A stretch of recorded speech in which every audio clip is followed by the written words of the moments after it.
the LAProbate Expert. And every Thursday, this is our probateweekly.com, where we get together every Thursday, 4 p.m. Pacific, 7 p.m. Eastern Time. We talk about all things probate real estate for real estate agents who are in the business, real estate agents looking to get into it, investors, wholesalers, personal reps, occasionally attorneys. Occasionally we get attorneys on, we get vendors on, and we try to help each other do more business, increase our income, and make more wealth by learning about probate real estate. And I just want to, I'm really excited today to bring on somebody who's been here before. He both has been on as a guest and as my substitute teacher when I was off. But more than that, when I started getting into probate real estate as a niche, in fact, back when I was, before that even, when I was a manager and trying to help my office, I was a manager of nationwide real estate in Signal Hill, and trying to help agents find a niche they could play in and also get smarter about the business to serve customers. I come across Kevin. We talked about teaching agents, and he really came from a giving place and a place of service and education. And so when I was back into production myself full time, I had a chance to sit down with him and talk about what could we do to build a business together and build a real estate practice. And so really, Kevin has been a coach and a consultant, a partner, good friend, and really one of the best vendors in the probate space. One of the first stops I'd recommend anybody. Let me welcome Kevin Sayles from Lawyers Title. Welcome, Kevin. Thank you very much, Bill. I'm very glad to be here with you again. And so let's do this. Let's just give a little background for those who don't know you, as if that's possible, as if anybody in Los Angeles area in particular. But we do have people that's call from around the country more and more. So give us a background where you grew up, and then how you get into real estate and how you get into title. Sure. So I grew up here in Southern California in LA County. I wasn't born and raised here, but we moved to Oxnard when I was 10 months old. So I was raised in Southern California my whole life, moved to the Pomona area, and that's where I grew up the rest of the time. I live now in the San Gabriel Valley, and I was working in banking. After college, I was working in banking, and I had a strong consumer lending background. The bank that I was with, they kind of brought us to, we were bought, our bank was bought by another bank because of our consumer lending background. And so because I had this strong consumer lending background, and at the time I was the training manager nationally for that bank, Countrywide's title company was looking for a training manager, and I stumbled onto that. Like my experience met perfectly of what they wanted, and I started there as a training manager. That only lasted about 6 or 8 months because it was the end of a mortgage boom. And so it was time for Countrywide to contract a little bit. And so I said, time to get back into sales. And I decided to I ended up taking the position as the sales manager for half of LA County and had my own territory. And so since then, since 1999, I've been working in title insurance, and I've been a title rep for, 22 years. And I really go beyond, I would say, the average title rep, because we all title reps, we roll up your sleeves, they get involved in transactions. Of course, that's kind of a normal thing. But for me, probate became my niche because of I started in my banking background, and probate became my niche. And so I really dig way deeper in there. So much so that, I do presentations annually for the LA County Bar, the South Bay Bar. I did the San Bernardino Bar this year. So I'm teaching the attorneys issues on their court orders and how the work that they're doing doesn't work when it comes to the real estate or does work and that sort of thing. So I've got kind of like a lot deeper dive into that world of probate trusts, conservatorships, and all of that area. Yeah, I personally saw you present at the LA County Courthouse where probate's done for all the county, continuing education for attorneys to a packed house. Attorneys teaching them, and they were taking copious notes. They have to be there for certain hours, but they were there because they wanted to learn about probate, and you are an expert. And I also will say that been more than once where I'm negotiating with the other agent on a deal, insisting on my title rep, and we both find out, we laugh, we find out that both of us are fighting to get the deal to Kevin. So it's happened a couple times actually in my business. I love to hear that. So let's talk about people, first off, who want to start. They're in real estate, they're doing some deals, and they come across a probate deal. So they've never done one, they're a little scared about it. What's a best practice that they should take, or what's a problem they should avoid as they do their first probate or get introduced into that process? Yeah, the key, I would say, if you're totally green, don't just feel your way through it, because you can really do a disservice to the heirs of the estate, to the attorney involved, to all the parties involved. Get with someone that can help you. I mean, I have coached 10,000 agents through their very first probate transaction. Yep. So this is not just to be a shameless plug for working with me, but you can work with me. You can reach out to someone like you, Bill, and have someone help them through the process, because when you fumble through something that's very procedural and new to people that haven't done probate real estate, the ball can be dropped quite a bit, and it can create delays. I've seen properties go to foreclosure. I've seen properties get sold to the wrong parties because of, and the one that got sold to the wrong party was because of an attorney that, to me, committed malpractice, if that's what you call it with attorneys. They did not do the right things, and property was supposed to be sold to a relative and ended up being sold to some investor. So I think it's very important that you don't just try to fumble it or try to learn. Oh, let me just learn. No, get with someone who can kind of coach you through and tell you the steps, that knows your local area. Because, like California, there's a probate code that goes for the whole state. If you're finding someone from another state that's trying to coach you through a California probate, or vice versa, you're in Arizona and you want me to coach you, no, that wouldn't work, because you don't want to have, you want to have the law, you want to have someone that knows the laws and the procedures for your local area. And so that's a very big thing. I think if you're new in probate, you need some help to do it, because it's procedural. Yeah, I think you make a good point there, which is there's really two aspects to this, right? There's the law, which attorneys learn, study, can look up. And there's the procedures, which are available, but oftentimes attorneys don't understand the different procedures if you haven't done one.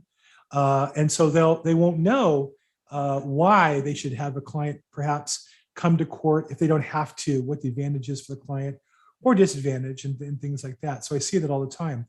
One of the main things that I see you providing benefit for is really kind of pre-problems, preventing problems by reviewing documents ahead of time.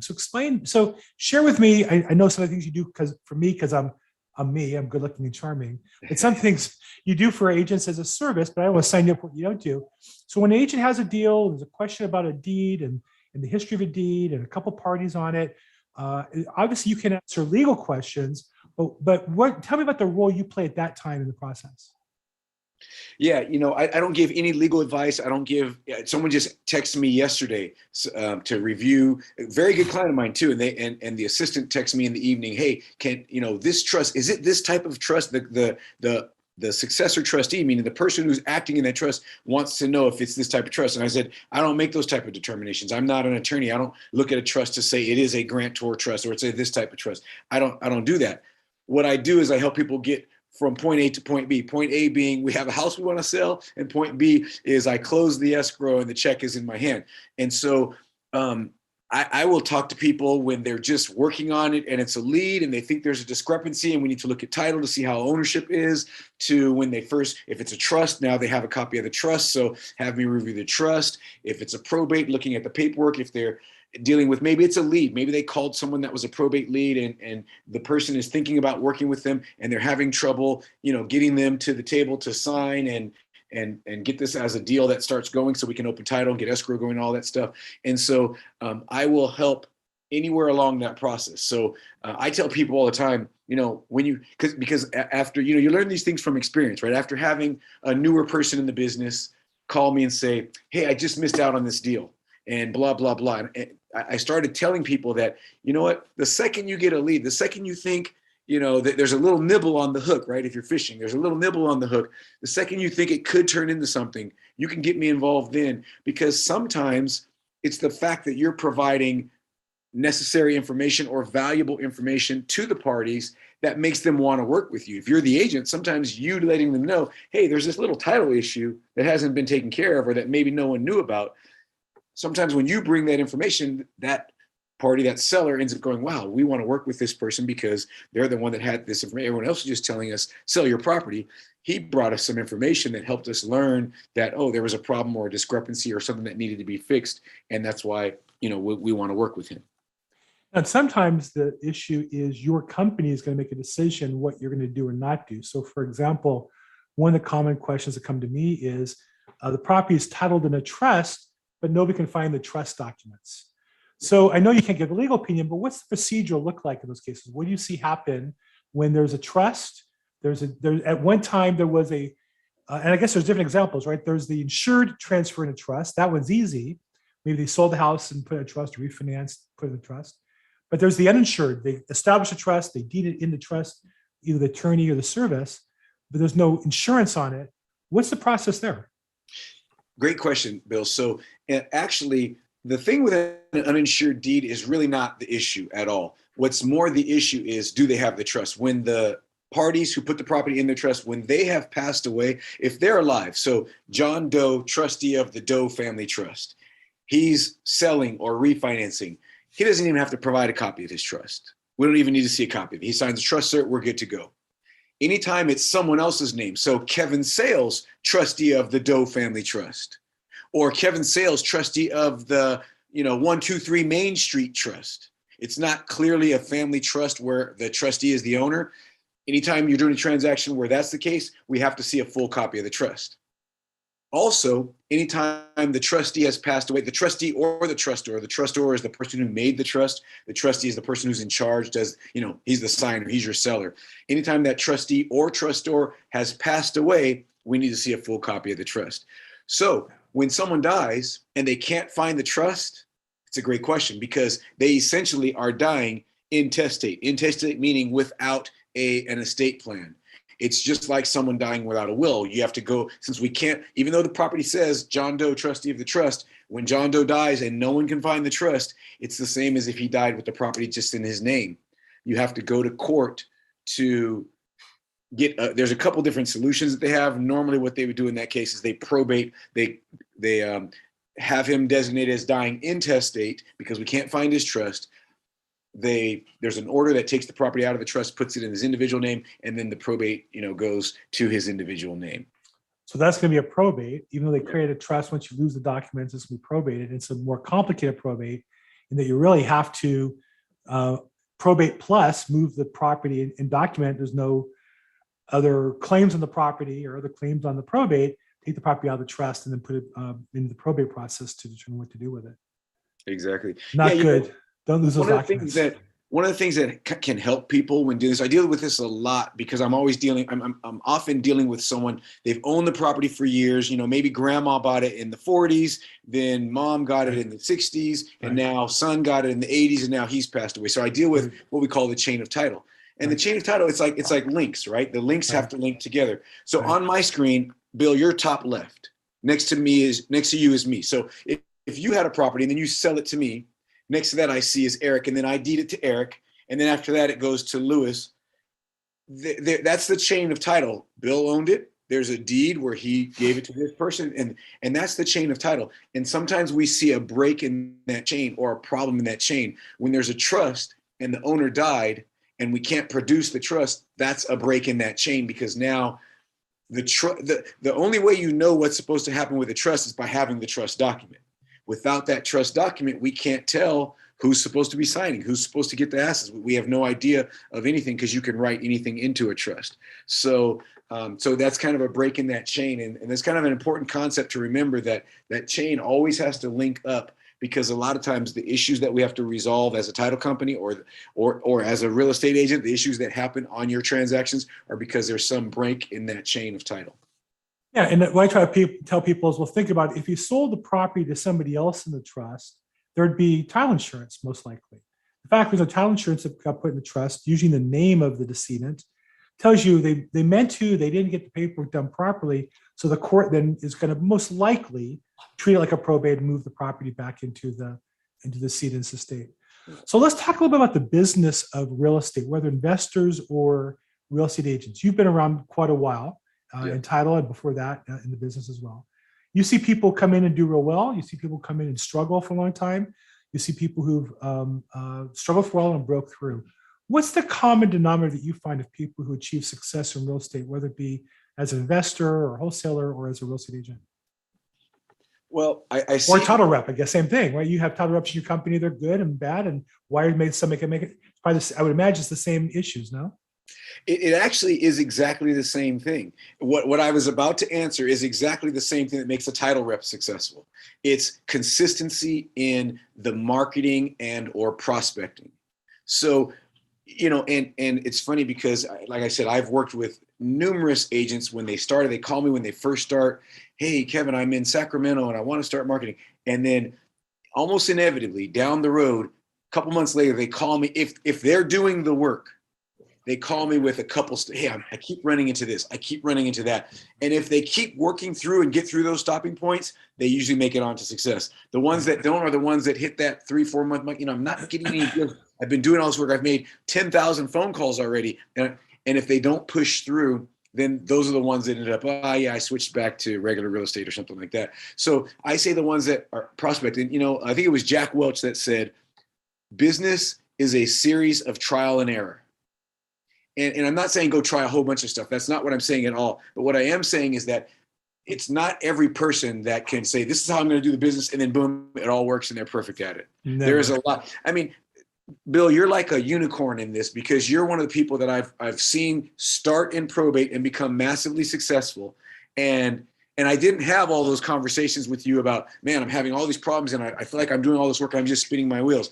I'm sure you had times where you had to adjust and reorganize and do some things different. I maybe was not involved in all those conversations, but a lot of the ones that I work with that are very successful, they've had to adjust, redo some things, tweak this or tweak that. And so stay with it is what I say. Just because you put forth the marketing campaign and it doesn't work, tweak it. Maybe it might just be a minor adjustment to make it push on through.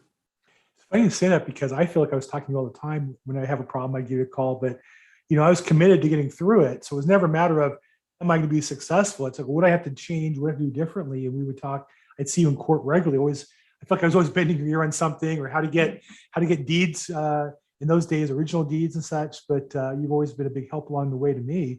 I felt like I was always one step away from wearing you out. So it's funny you say that. And I will say, for the record, I had to do a 180-degree pivot. If you remember, pre-COVID, my lead gen was I went to court every day for 3 hours. I was there every day, Monday through Friday, 7:45 to 10:45, suited up, suit, tie, coffee in the main area, looking to meet people. And one day, COVID hit, and that stopped.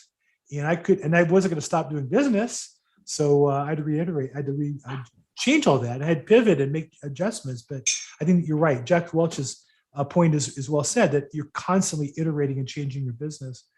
So one of it is just a consistency and a commitment to it. Is there anything else you see the difference between people who make it successful and people who struggle, maybe give up along the way? Yeah. So, and Bill, this is just, a comment to you first, is that you're right. We did talk a lot and I did see, but I think because the way you approach, you're just so smooth with the way you approach that it just didn't feel the same as the one. I had one guy who's doing pretty well now. And he, a few years ago, he was maybe in his third month or so. And he was like, I felt like he was going to give up. He was like, we made so many calls. We've sent out so many pieces of mail and it wasn't happening. And, he made some tweaks and he's pushed on through and he's doing well now. But so you said, is there anything else? Learning the process is very, very key. Yeah. Look, I grew up when there were encyclopedias, right? You asked about where I grew up and stuff. And I just remember having to write an essay or something about a cheetah. And we had the encyclopedias over there in the bookcase at the top of the stairs. I go over there, you find the CH in the encyclopedia, pull that one out, boom. And then, oh yeah, he runs 70 miles an hour. He lives in this blah, blah, blah. And so that's kind of the way I think now still, even though there's Google now, right? So you could just ask Google. But so I wrote the book, Probate Real Estate Sales 101 for that reason. I guess it's kind of a shameless plug, but it's not meant to be a shameless plug. I still go to my own book sometimes because I was talking with an attorney the other day and I couldn't remember this one probate code, but I knew it's in the book because I wrote the book. So I said, oh yeah, let me go. Boop, here it is. It's this probate code. You've got to have resources because probate can be very dynamic. Probate is very dynamic. There are challenges, there are issues, there are problems, there are things that come up. And you want to be able to resolve those things. And when you do, a lot of times you look like a champ, a total champ for the attorneys involved, for the heirs involved. I've heard countless stories about people that's like, hey, this was a probate deal. And they referred me their family member. Hey, it was a probate and they kept the property. So I didn't even get the deal, but because I was helping them, they referred their cousin who just needed to sell a property. And so I think being knowledgeable is what I'm trying to say, I guess, being knowledgeable about the logistics of this probate process. And so I guess it kind of goes back to what I was saying about have someone help you or have someone kind of coach you along, because to me, that is just so invaluable. And really, when I help people, the help I give is all about closing the real estate transaction. That's what it's all about. But there are numerous points in there, especially when I deal with someone new, where I'll say, hey, when you do this, make sure you say this to the attorney or send this to the attorney, because that's going to make you look like a champion. Even though you're just going to get a document that we need to close our escrow or something like that, you're going to look like a champion, because they're going to go, wow, he was one step ahead. Instead of this happening at the end or me finding out at the 9th hour that I needed to do something, this agent was ahead of the curve and asked for it up front. Yeah, I think there's no substitute for knowledge and information. It's the most valuable resource. And so if you know what you're supposed to be doing, you know how to do it. And if you don't know how to do it, talk to somebody who does. Give me a call, give Kevin a call. We can coach you through what to do and how to be effective in supporting your customers. So what do you see as the most common mistake, besides, I guess, giving up or not being serious? Do you see mistakes in people who set out in the probate business and struggle along the way? I'll say a couple of them. On the marketing side, I'll start follow up. They don't follow up with people. That's one of the biggest reasons.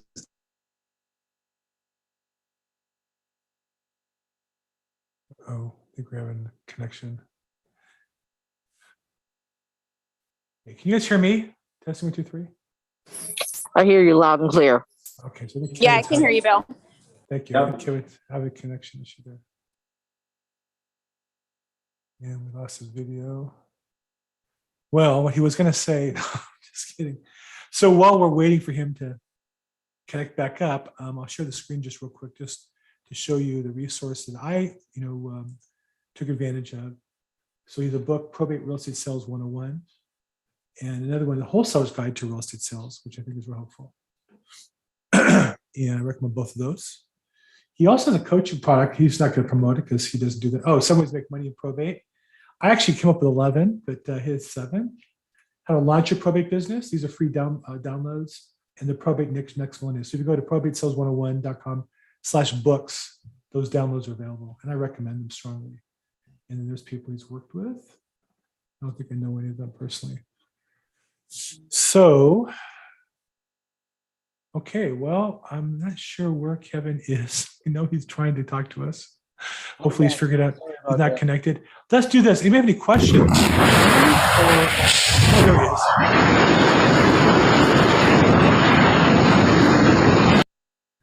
So I don't know who that is, what that's all about, but we're gonna get rid of him. Is somebody skydiving during the meeting?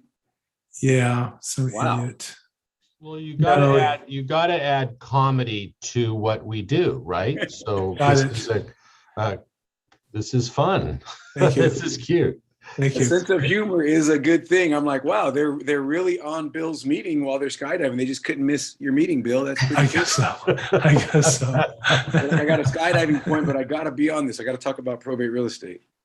Tell him Hey, Kevin, while you're gone. Kevin, I like your energy. I've only done like 50 probates, but usually the attorneys do kind of direct you into everything. But this is great watching you and seeing you do all that. It's a refreshing course. It's fantastic. So I'm glad to hear thank that. you for inviting me, Bill. This is great. My pleasure, MK. Yeah. I had a conversation with an attorney earlier today.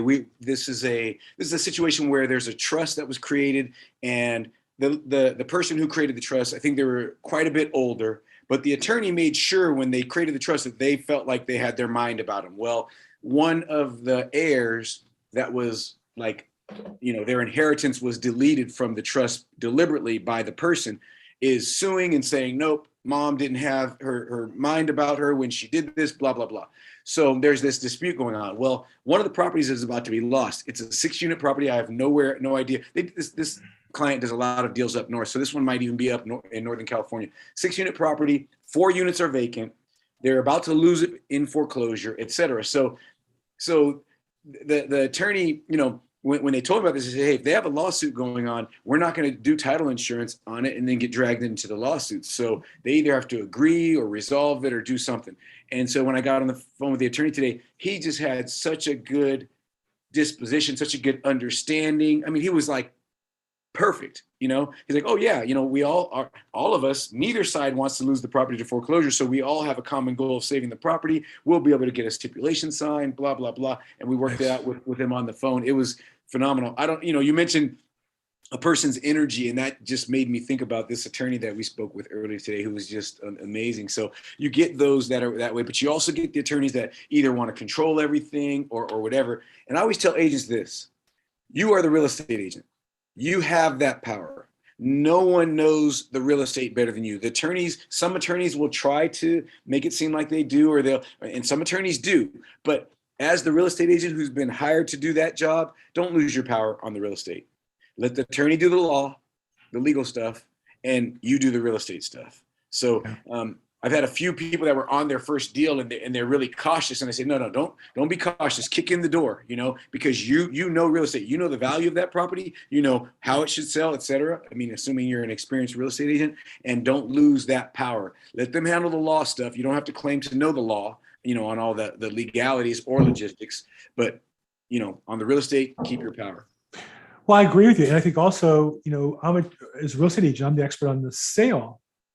And while the sale has legal aspects, so does the regular purchase contract, but the probate sale is what you should be in charge of. And so if you're going to list the property or make an offer of the property, most of your job is actually laid out in the California Association of Realtor forms. If you just read the form and knew it, you're like 90% of the way there of knowing what's supposed to happen. It's just every week, another example comes up of people who think they know the law, attorneys, and will cite 90% correctly and 10% is wrong, but they understand that 10% makes all the difference. So that's where I think my goal here originally was to try to raise the standard of everybody in the business by being an expert rather than just being somebody who plays the game. So, okay, look, I've done a lot of talking. Kevin and I talk regularly, and I'm sure we could go all day long. I think one of the things that's true about people in probate real estate, while most realtors complain about problems, probate people brag about their problems. That's what that's our stock in trade. The bigger problems you solve, the better off. So if you're on the Zoom call live, go ahead and type in the chat box a question or raise your hand, or if you want to unmute yourself, unless you're skydiving, go ahead and ask a question. Love to. MK, I'll let you go first. And you also, if you're watching on the live stream on YouTube or Facebook as well, if you put something in the chat box now, we'll catch it. Or if you put it in later, I'll answer it or get it to Kevin as appropriate. So MK, I don't know what your name is. I just see the initials M and K. What's your first name and your question? My name is Maurice Kozak. I'm with Berkshire Hathaway. I used to be the president of Rich Gold Company in Encino. I've been a broker for 42 years. Kevin, the building up north, the 6 unit, is that for sale? And can I go through you gentlemen to look at it and buy it possibly? I'm not afraid of the lawsuit because I just don't have a problem with that as long as we're all in sync with it together. Are you in charge of that property? I'm not in charge of the property. I'm just doing the title insurance on it. It is not for sale. They're getting a loan, and well, I shouldn't say it's not for sale. The trust says that the property is to be kept by the family even when the trustor dies. The other side that is suing, saying the trust is invalid, wants the property sold because they want the money. So I guess if there's an opportunity for us to meet, I'm in Encino, but if there is an opportunity on any properties that any of you realtors and Bill have, I have a group of investors, all cash, that can close in 5 days on anything that makes sense. I don't need to participate in the commission. If it's something that you guys have anything, I'm kind of an investor, even though I sell real estate for a living. So if any of you have anything that's good, we can perform immediately in 5 days. Close. Great. That's great. Thanks. So, Thanks, but Maurice. Put your info in the chat so we can reach you. Yeah. Oh, chat. Okay. All right. Or you can send me a message. I just put my phone number, my email in the chat in case anyone Oh, else. here. So I just go to chat and then I put in my phone number like this. Okay. Your name and your phone number if you have an email or social media too. Yeah, great. That's the purpose of my vision of this call from the beginning was it would be more of a meeting place for people in the business to share. If you have listings, to share them, and if you're if you're a buyer's agent looking for property, you find property here. So that's really my goal of this call at some point in time. So MauriceKozak.com, fantastic. Very good. Thank you, Maurice. Other questions, comments? Again, raise your hand or chat box or unmute yourself and jump in, feel free. You're talking to a guy who's an expert who literally, when real estate agents need to get their continuing ed at LA County Courthouse probate, he's the guy who's taught that class numerous times. I was there and saw it myself, not for the credit, but just to learn. And I've seen him speak on this numerous times. So who's got a question about probate or real estate or title for Kevin when we have him here?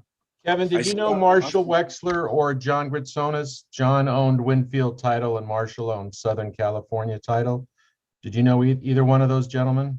No, I didn't. Oscar, I see you had your hand up there. Can't hear you. You're muted, Oscar. Oscar, I think you're muted. We can't hear you. Actually, he's not muted, but his volume's not working. Oh, maybe this. So I don't know if your mic, you have to check your microphone, which microphone you pick on your hardware. No. I can see he's not muted. And it's not the Zoom, but your hardware, the hardware you pick maybe in your Zoom, you have to check, hit the little audio button, pick a different microphone. Technical issues, man. It's always something on these programs. Yeah. Wait, work on that. And so anyone else have a question while you work on that question, comment, put in the chat box, raise your hand.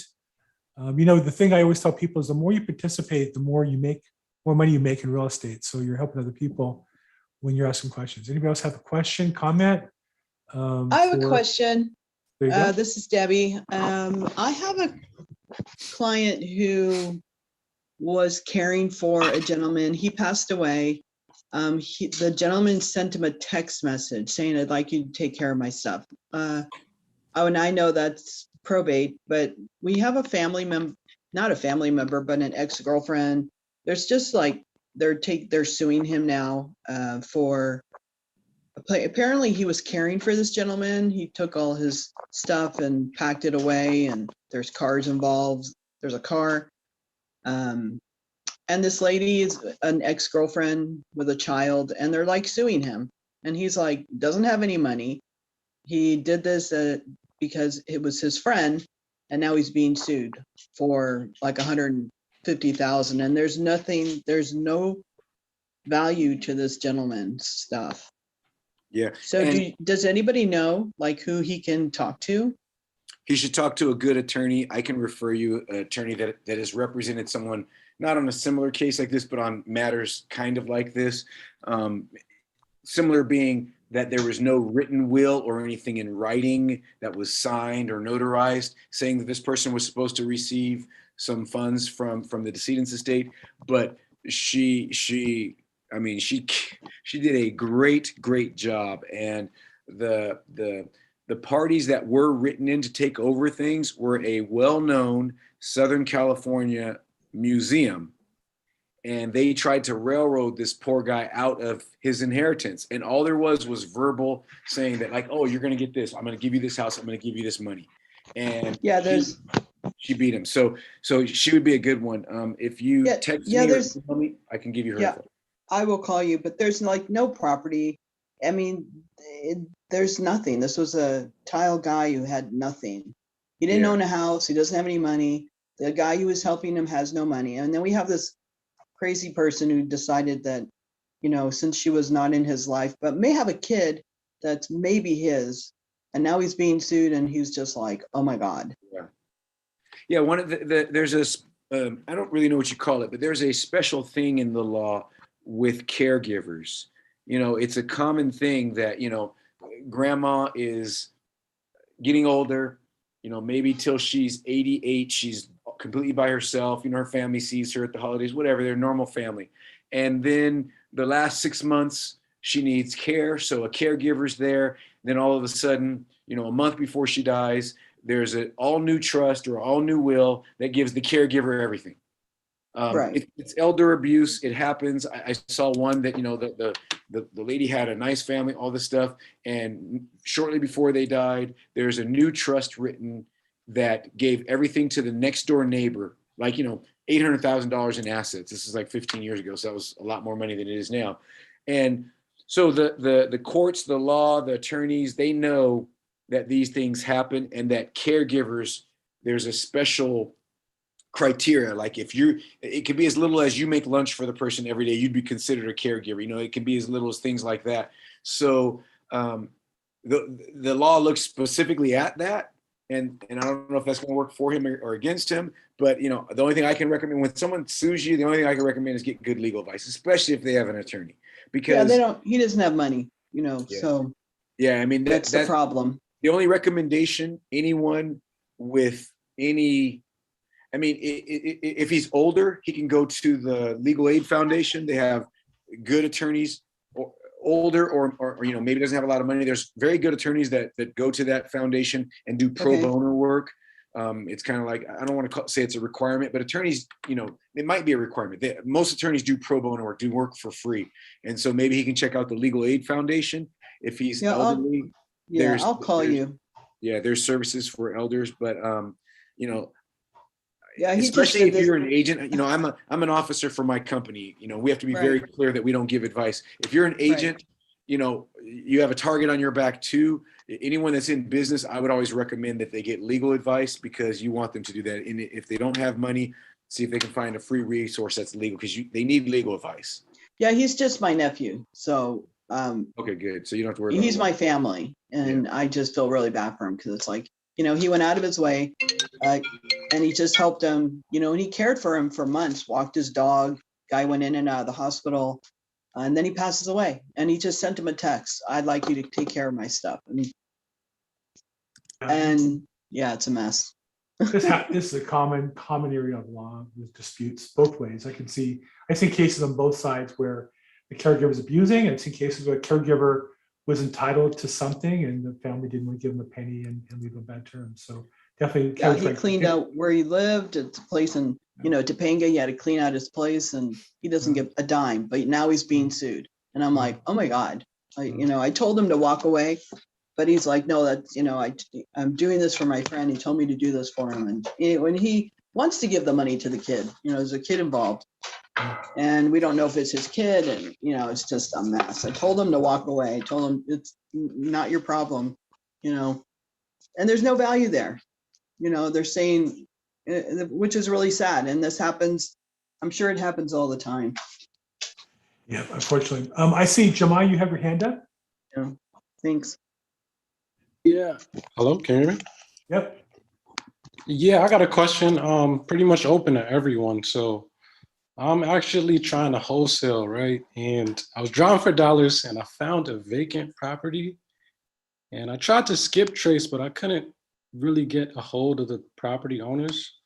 So my next best step was to do some research, and apparently there was a probate case that was filed, and there's a petitioner listed. So now, is it still possibly, you need to contact that petitioner. That petitioner, if they have not been appointed by the court yet, and we can figure that out. If they have not been appointed by the court yet, they're the likely person. So I would be doing everything I can. You should skip trace that petitioner, try to reach them, call them. They're likely going to be your person that at some point may have authority to sell. Got it. Yeah, and Jamal, I would say also, if you want to reach out to me, because I track all the probate cases, if it's in LA County, and I might be able to figure out if there's an attorney involved, who the attorney is, or other vendors involved in the deal. So sometimes I get you some extra 411 on what's going on. So feel free to reach out to me, text me, or email me. Okay, awesome. I do that all day long, and I don't have to be in on the deal, and I won't go behind your back. Occasionally there'll be a deal that you can't wholesale. I can maybe list, and that's why I get paid. But awesome. Yeah, cool. I got the case number and everything, so I'll send you the details. Text me or send to me. That'd be fantastic. Thanks. All right. You have my number, and 310-210-0008. Anybody here has a deal. If you have the case number, that's fantastic. But if you don't, if you have a property address, I can look it up and figure out who the decedent was. Probably the case, that way as well. Weena Earl, I see your hand up. How can we help you? Yeah, hi. I have an uncle. He's my uncle. I'm not really representing him for the sale of his property. He's going to do it for sale by owner.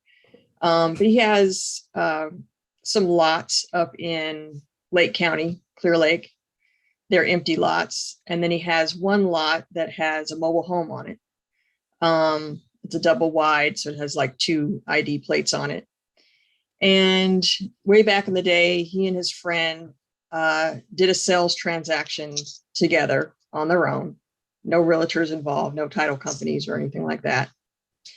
And the owner of the mobile home and one of those lots sold it to him as Bobby and Willie Spears, a married couple.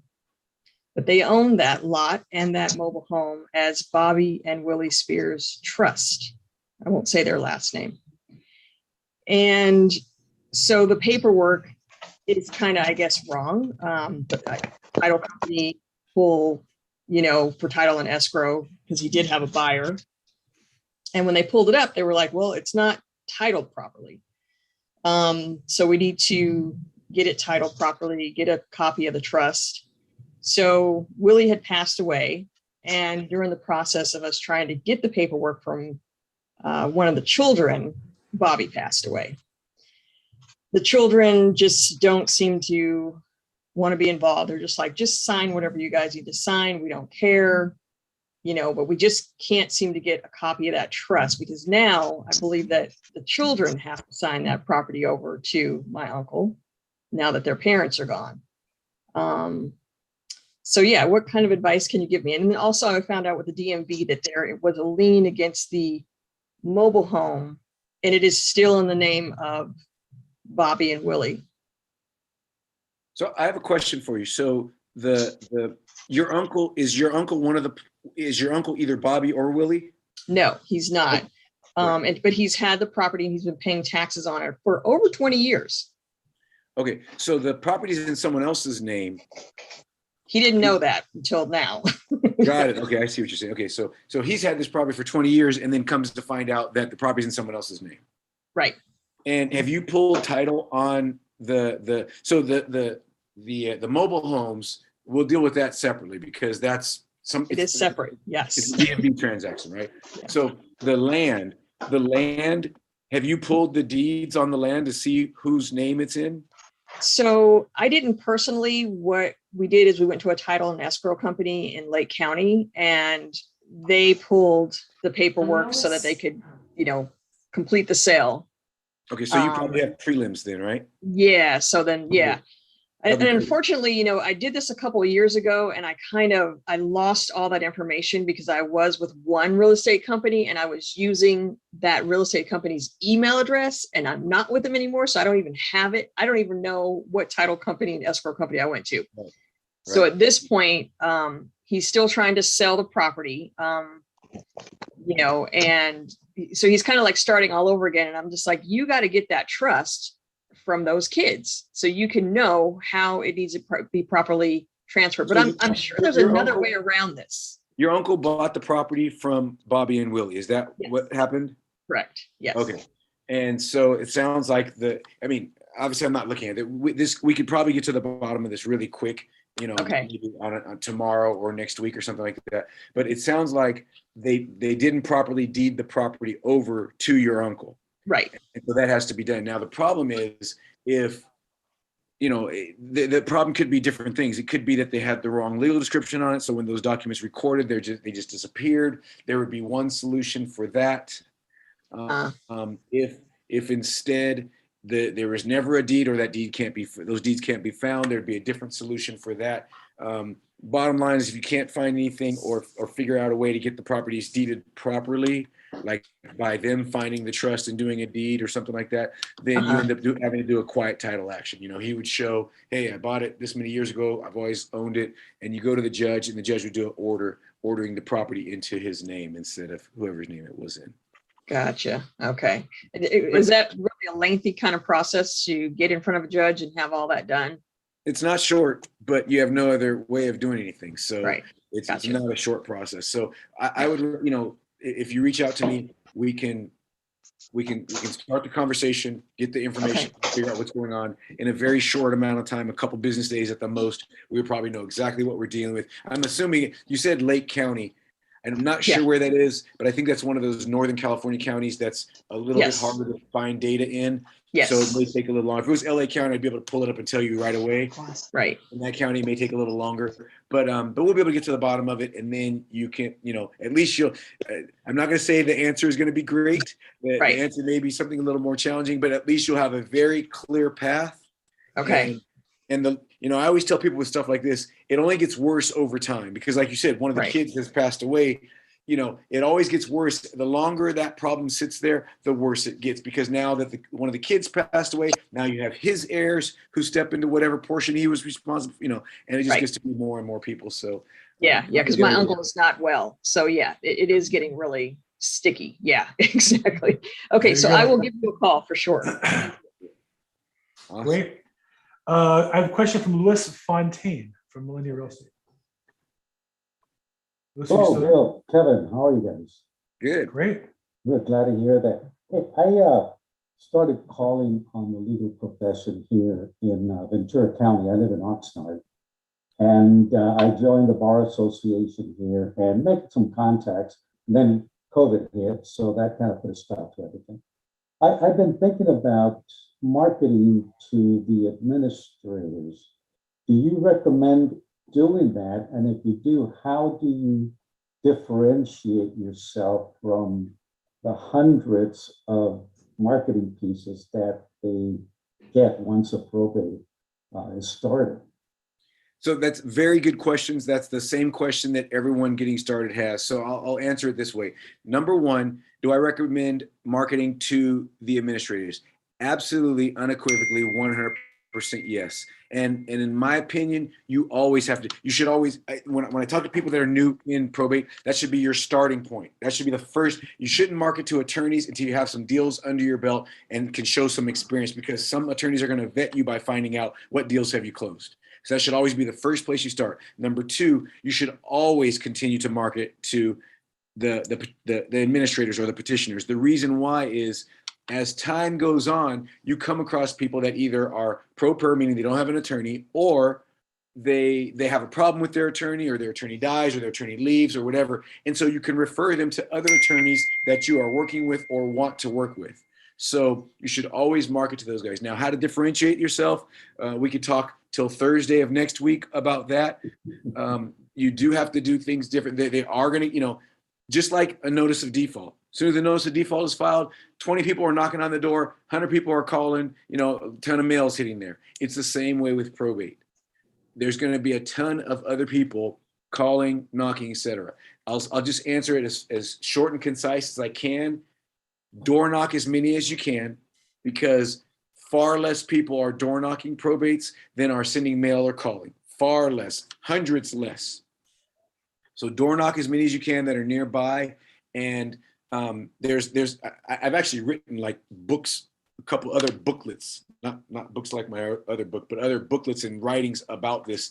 I have a 40-something page document that has all these different things. So, it's a conversation we could have, Louis, if you like, but you have to be good about the way you market yourself in terms of the materials that you send out. You have to provide information. You have to be helpful to them, because most of these administrators are totally overwhelmed when they first file their case, because there's all this different stuff that's now coming at them and they don't know what's going on. So door knock as many as you can, call as many as you can, mail as many as possible, and just kind of bombard the market, because it's a numbers game. Yeah. Which book were you talking about, or booklet? Say again? I said, which booklet are you talking about? If you go on Probate Real Estate Sales 101, you'll see a number of different booklets that are there for sale. Those are the ones that are free. Creating rapport, I'm sorry, not creating rapport with attorneys. Goodness gracious, the name changed, but let me think what it's called. Marketing to estate representatives. It's called Marketing to Estate Representatives. So take a look at that one, and you can see if that has information that you like in it. Thanks. And Louis, if I can help, give me a call. I'd love to show you some ideas I have as well as an agent. We can share some common practices. You're in a different market than me, so maybe some things we can share together. Yeah, I don't want to reinvent the wheel. Sure. And if you guys already have the wheel, Sure. then I just need to get it and start doing something with it. I actually, like I said, I was going to the dinners and the meetings at the Bar Association and making some contacts and making some luncheon appointments with attorneys. And so that started off pretty well.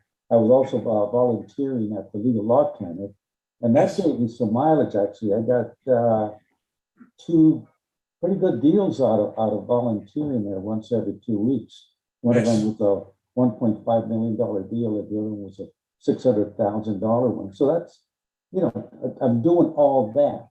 I'm just trying to find other avenues to put some more meat on my plate. I mean, give me a call tomorrow. I'll give you a call. We can talk about some other things I I'm working appreciate on that, too. Bill. Thank you so much. Yeah, Appreciate sure. it. I think last question. Shayla, get your hand up. I think that will be our last question today. Make it a good one. Shayla Finney? You're muted. Yes. My name is James Finney. That's my daughter's name. She was doing a Japanese Zoom class right before this one. So I'm here in Memphis, Tennessee, and this is my first introduction to the probate arena. So I think my question kind of got answered with how do you initially start off? I guess this place started to read the books that he's already published. I don't know what the big difference would be between, I know the law is different as far as in Tennessee compared to California, but just to initiate getting started, and I just decided to go with EXP myself, Bill. So that's another adventure I'm excited about. But could you speak on something that for somebody to just becoming aware of probate as an opportunity, the real estate market for a real estate broker or an investor to probably get his feet wet, and what would be the best process to type of initiate that? Well, I would say you got to get into, a network, into a group. I know Kevin has a Facebook group.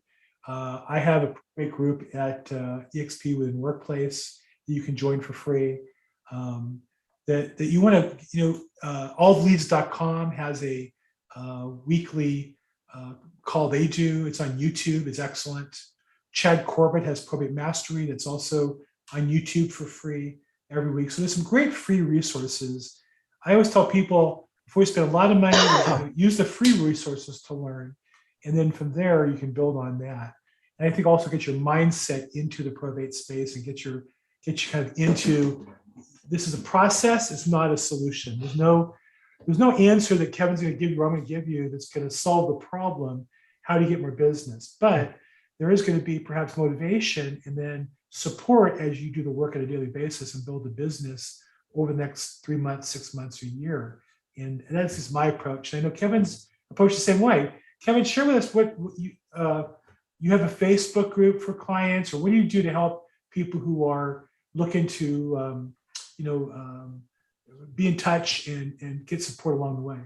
I used to do a lot more. The California Department of Insurance, I work for a title insurance company, and our Department of Insurance here in California is very, very strict about what we can do and can't do. We're far more strict than probably most of your other states are in terms of what the title people can do. So that has actually inhibited my marketing. When the pandemic started, I started a Facebook page called Working Real Estate While Safe at Home.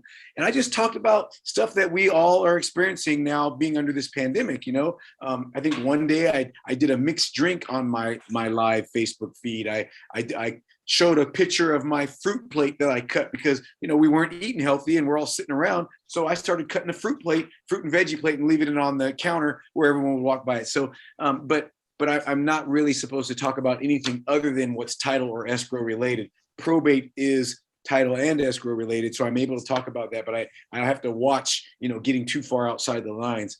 But in answer to your question, I would say, there's another company. I would say Google, because you're in Tennessee, it makes it easier for me. I can do a lot more with people that are out of state than I can with folks that are in state in terms of training them or coaching or whatever. But with in Tennessee, I would Google to see what companies out there give leads. Bill mentioned all the leads. Probates Daily, I know, does them. It's a website, probatesdaily.com. They do leads, and a lot of these lead generation companies have a way or a method or some way for you to learn more about the probate process, because they want people to buy the leads from them, and you got to know the process to be able to work the deals. So I would start there, and like Bill said, get involved in a network where you can learn more as well. Great.